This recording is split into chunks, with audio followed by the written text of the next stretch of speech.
about 5 to 10 teeth on them, but there are certain cases you can get more than that on a partial. But a partial just means you do have a few of your own teeth left. Can you use a partial for one tooth? Yeah, right. And are you saying that whatever metal's on it, it should be gold? Is that what you're saying? Well, that would be the best, but actually my preference is plastic. If it is clear plastic, the pink color of the plastics that's used in dentistry, the pink color comes from mercury for the most part, mercury or cadmium. Both of them are toxic metals, but that makes it pink. But if it's clear, you see through it, the tissue underneath it's pink, so what? So I prefer the clear plastic partial to the metal. Why? Because you've got less metal. The metals are not particularly healthy. The plastic is a whole lot less of a challenge to the immune system. And I prefer either one of those to a bridge. Now, I used to specialize in crown and bridge for 16 years. So, hey, I've had a lot of training. I know a lot about crown and bridge. But I would recommend something removable because when you put in a bridge, you're cutting down the teeth on either side of it. And that means you don't have the fluid flow through it, and so you don't have quite as healthy a tooth. But, you know, it's a compromise. And some people would rather have a bridge than a partial. But if you have a tooth removed and you wear the temporary partial for 3 months, you're going to know whether you can get along with them or not. And if you don't like it, it's like glasses. I have 3 pair of glasses sitting on the desk in front of me. What do I have on my nose? I don't have glasses on it. I don't like to wear glasses. I don't like them hanging on. Well, some people feel that way about a partial denture, and they'd rather have a bridge that is cemented in. So here again, I believe in choice. Do you want a bridge? Do you want a partial? Do you want a denture? Okay. Do you want to take a chance with root canals giving you heart disease and cancer and breast cancer and shrinking your testicles and all this sort of thing? If you want to take that chance, that's fine as long as you are informed. What is your relationship with Weston Price? Did you ever meet him? No. He was a little older than I. He died in 1947. Okay. And I was about 10 years old or so in 1947. But there is a very interesting story that happened to come out of California.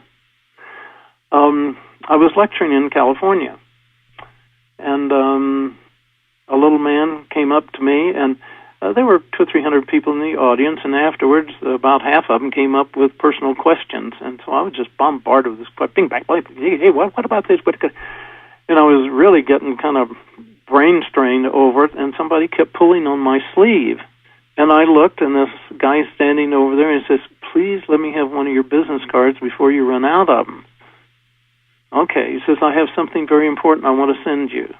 Yeah, okay, thank you.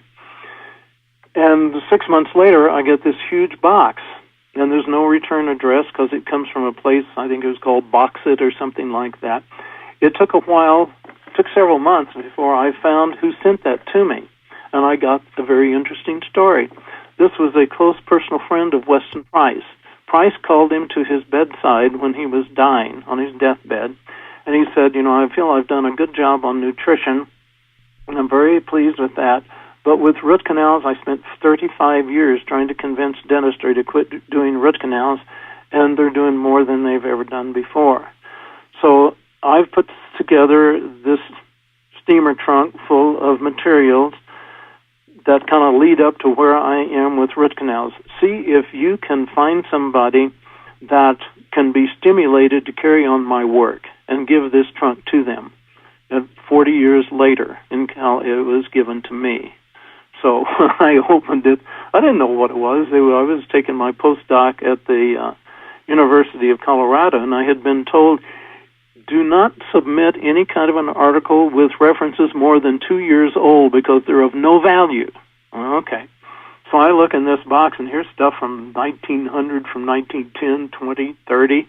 So it is of no value. Yeah, okay, so I didn't pay much attention to it.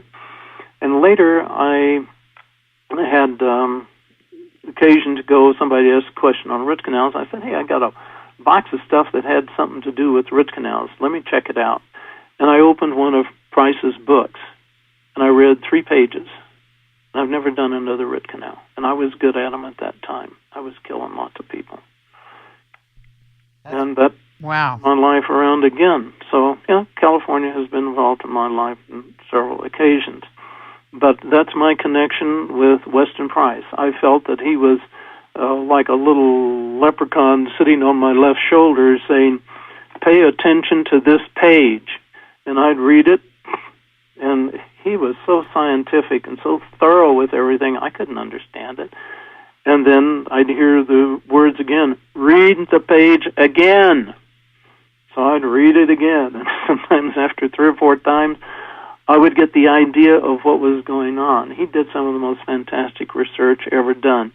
And finally, it was 15 years before I could add 1 word to his research. Wow. Now, with the work in DNA, I feel, okay, I was the right choice. I have been able to pick it up and carry it on.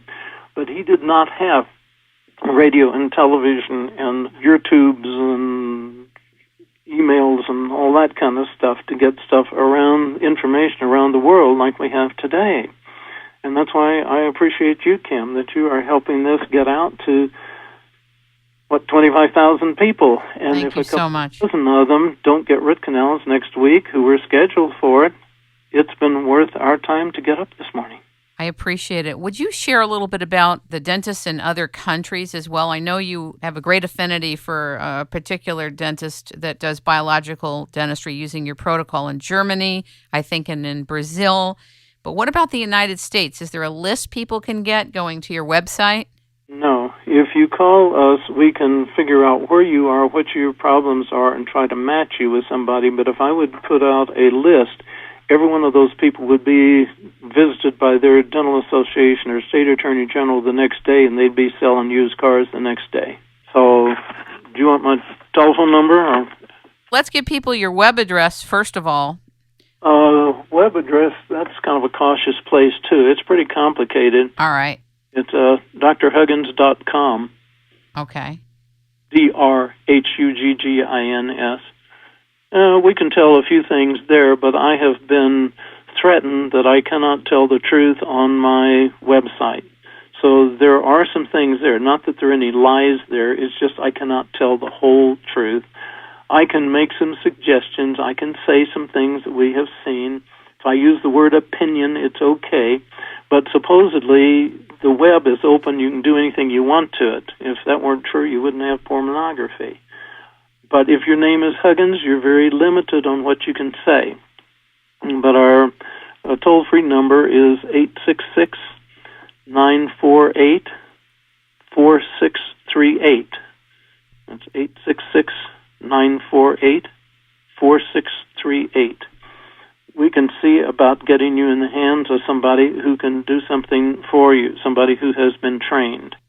I really want to thank you for being on the show, Dr. Huggins.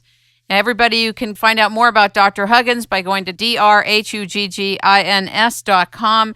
Thank you so much for being with us, and I look forward to having you back in about a month and a half. There's more for you to tell. I know you're sitting on more. Yes, and it's wiggling around. It wants to get out to the public. But, Kim, I want to thank you for helping us generate awareness. It's my pleasure and an honor. Thank you so much. It's rainmaking time.